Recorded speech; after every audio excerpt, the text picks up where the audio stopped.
I've got a 200k long ride coming up, so I thought that this would be a good time to share with you guys what I bring on my long ride so that I won't die on the ride. In this video, I'll break down what I bring in terms of nutrition, cycling kit, and any additional items. I know a lot of my friends are still beginner cyclists, so this video is also for you guys. Alright, let's first begin with the nutrition on the bike. It's recommended by everywhere to smash the like button and bring 60 to 90 grams of carbohydrates every hour. In terms of food, that's like one energy bar or one gel. For me, if the ride is 1 hour to 1.5 hours, I typically don't bring any food because I can just go back home and replenish my carbs that way. But if the ride is longer than that, I'll definitely bring a few gels. And if I'm doing a long ride at home, I'll eat bananas instead of gels because gels are expensive and I want to save them for when I actually go outside to ride. By the way, this is a quick hack. I get my gels from races. During the race, they'll have race stations. So in some of those race stations, they'll give out gels. And so each station, I'll just take 2 or 3 packets and then I finish the race with more gels than I went in.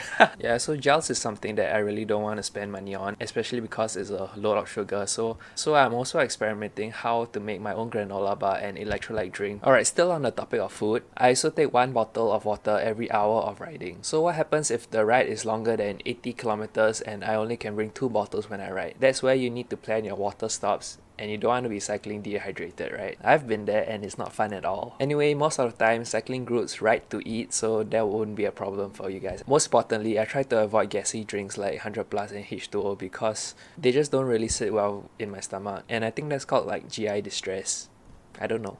Alright, enough about nutrition and let's get on with the cycling kit. Obviously, you need the obvious things like helmet, bike jersey, bib shorts, socks and shoes, but there's also other stuff too. If the ride is early in the morning where there's no sun, I may not wear my sunglasses, but I've seen cyclists who wear their sunglasses even when there's no sun. So I don't know why.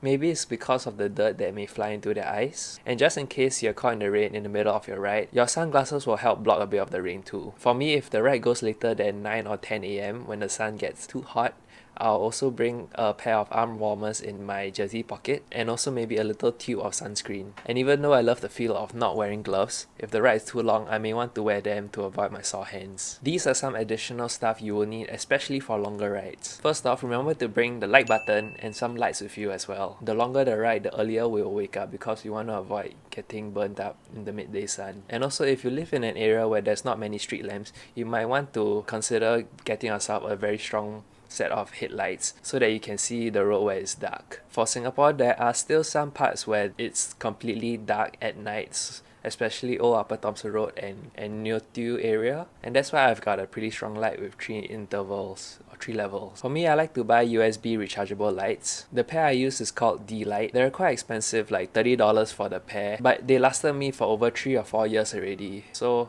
I would highly recommend that product. Next, you're gonna need your spare kit in your saddle bag. You can get a small 400ml saddle bag like me and put everything you need inside. It's a bit of a squeeze, but you can fit 1 tube, 1 tie lever, 1 hand pump, and a copy of your ID. If you really hate saddlebags, you can also use an old water bottle and put everything inside, but that will mean you have 1 less bottle cage to carry your water bottle. And I think you do need your water bottle more. As for what I carry behind my jersey pockets, I put my phone in a Ziploc bag along with some cash, just in case in an unfortunate event I need to take a cab ride home or if the group is going to eat outside. I know a lot of my cycling friends don't put their phone in a Ziploc bag when they ride, but if you're gonna get caught in the middle of the rain, I think it's much safer to put your phone in a Ziploc bag. Then in my other jersey pocket, I'll put my food and arm warmers there. And if I want to do some filming, I'll bring my GoPro along with me. Finally, the last thing you need is to hit the subscribe button and also something to record your ride on Strava, because you know, if it's not on Strava, it didn't count. So I have both my watch and Garmin computer to track my workout simultaneously, just in case one doesn't work. Do let me know what you guys take with you when you ride.